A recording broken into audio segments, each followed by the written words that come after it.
देव ने बड़ा बयान दिया है। अंबिकापुर में टीएस सिंहदेव ने पहले सरकार की तारीफ में कहा कि प्रभु श्री राम ने रावण को पहले शांति का संदेश भेजा था और उसे मुख्यधारा से जोड़ने का अवसर दिया, लेकिन जब रावण नहीं माना तो राम ने न्याय के लिए शस्त्र उठाया। ठीक वैसा ही आज सरकार नक्सलियों के साथ कर रही है। साथ ही सिंहदेव ने कहा कि सरकार ने पहले नक्सलियों के साथ शांति वार्ता और मुख्य धारा में लाने की हर संभव कोशिश की, लेकिन जब नक्सली नहीं माने तो अब उनका जवाब हथियार से दिया जा रहा है। वहीं रायपुर में अपने बयान से यू टर्न लेते हुए दिखाई दिए। अपने बयान पर सफाई देते हुए उन्होंने कहा कि नक्सल उन्मूलन का काम हर एक सरकार कर रही है, सरकारों को कड़ा रुख अपनाना पड़ता है, हर सरकार ने यह किया है।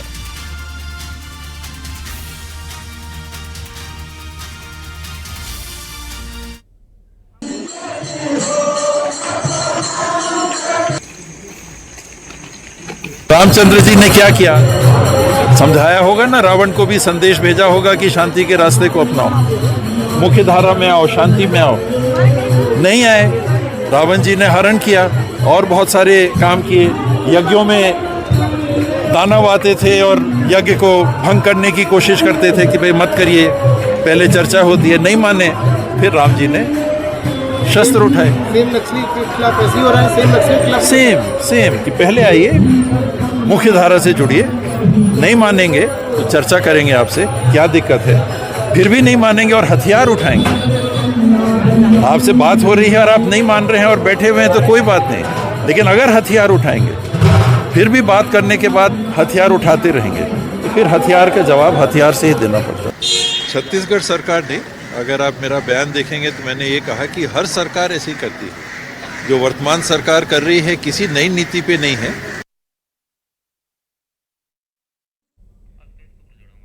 अभिषेक शुक्ला न्यूज एडिटर हमारे साथ जुड़ गए हैं इस खबर पर ज्यादा चर्चा करने के लिए। अभिषेक, अभी हमने सुना पूर्व डिप्टी सीएम टीएस सिंहदेव को, जो कि पहले तो राम से तुलना करते हैं सरकार की, उसके बाद यूटर्न लेते हुए दिखाई दिया। हमेशा चर्चाओं में बने रहते हैं वो अपने बयानों के लिए। उन्होंने जो यूटर्न लिया है, क्या किसी दबाव की वजह से उन्होंने यूटर्न लिया है? क्या ये हो सकता है कि आपकी पॉसिबिलिटी है? नहीं, देखिए, टीएस सिंहदेव जिस नेचर के नेता हैं वो सभी जानते हैं और ये पहली बार नहीं है कि टीएस सिंहदेव ने सरकार की तारीफ की हो, बल्कि वो तो जब उनकी सरकार थी, प्रधानमंत्री नरेंद्र मोदी के सामने उन्होंने उनकी तारीफ कर दी थी, काफी हो हंगामा तब हुआ था क्योंकि चुनाव का विषय था।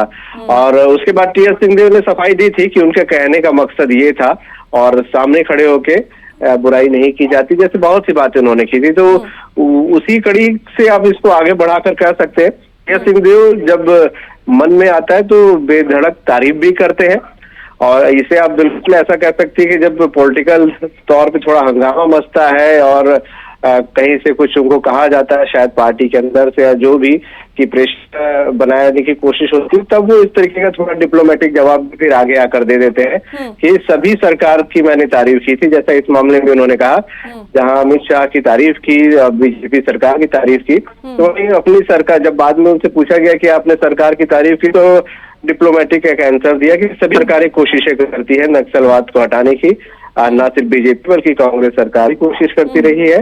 तो ये डिप्लोमेटिक आंसर टीएस सिंहदेव समय समय पर देते रहे, ये उनका अंदाज कह सकते हैं और इसी अंदाज की वजह से वो सुर्खियों में बने रहते हैं।